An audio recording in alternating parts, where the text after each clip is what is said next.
எதுவுமே தெரியாமல் திரையில் நடிச்சுட்டு வந்து தரையில் முதல்வர் ஆகலாங்கிறது இந்த காலகட்டத்தில் ஏற்றுக்கொள்ளப்பட மாட்டாரு. விஜய் வெற்றி பெறுவாருன்னு சொல்கிறாங்க. ஆனால் விஜய் வெற்றி பெறது கொஞ்சம் கஷ்டம்தான். பெரம்பத்தூரில் அந்த கிறிஸ்துவ ஓட்டை நம்பி விஜய் கலையிறங்குறாரு. அது எந்த அளவுக்கு கை கொடுக்குன்னு சொல்லிட்டு நமக்கு ஒன்றும் தெரில. யார் நல்லா பண்ணுறாங்களோ அவங்க தான் வருவாங்க. மக்கள் என்ன நிர்ணயிக்கிறாங்களோ அது தானே. அதை நம்ம ஜட்ஜ் பண்ண முடியாதுல்ல, நின்று பார்த்தா தானே தெரியும்.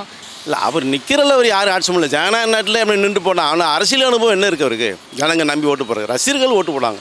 ஏன்னா அவங்க அந்த சினிமா மென்டலிலேருந்து மீற முடியாது. அவங்க வரணும் சார். யார் புது விதமாக ஒருத்தர் வந்து அது என்ன செய்கிறாருன்றது பார்க்கணும். வேறு ஒன்றும் இல்லை. மக்கள் மத்தியில் ரெண்டு கட்சியும் ஆண்டுட்டாங்க. புதுசாக ஒருத்தர் வந்து செய்வாருன்னு நினைக்கிறாங்க. அது அவர் வந்த பிறகு அவர் என்ன செய்கிறான்றதை பார்த்தா தான் மக்களுக்கு தெரியும். தாராளமாக நிற்கட்டும், நல்லா இருக்கும்னு நினைக்கிறேன். தமிழக வெற்றி கழகத்தின் தலைவர் விஜய் வந்து பெரம்பூரில் நிற்கிறத யாருனாலும் நிற்கலாம், ஏற்றுக்கொள்கிறோம். ஆனால் மக்களுக்கு என்ன செய்ய போகிறாருங்கிறது தான் கேள்விக்குறி.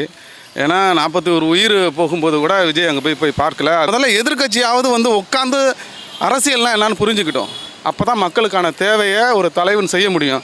எதுவுமே தெரியாமல் திரையில் நடிச்சுட்டு வந்து தரையில் முதல்வர் ஆகலாங்கிறது இந்த காலகட்டத்தில் ஏற்றுக்கொள்ளப்பட மாட்டாரு. ஆனால் விஜய்க்கு கொஞ்சம் வாய்ப்பு, ஓட்டு விடுறதுக்கு நிறைய வாய்ப்புகள் இருக்குது. நிச்சயமாக வந்து அவர் ஜெயிக்கிறதுக்கு வாய்ப்பு இருக்குது. இல்லை, இங்கே வந்து திமுக கொஞ்சம் வெயிட்டான தொகுதி. இது திமுகவுக்கு சான்சஸ் இருக்குது. அதை விட்டு அண்ணா திமுக இருக்குது. விஜய்க்கெல்லாம் 3, 4வது இடம் தான் வரும். கண்டிப்பாக அதான் 100% நம்ம அதை சொல்ல முடியாது. அவர் ஃபஸ்ட்டு இறங்கி எப்படி பண்ணுறாருன்றது தான் இருக்குது நமக்கு. டிஎம்கே தான் இந்த தொகுதியில் எப்பவுமே ஸ்ட்ராங்கு.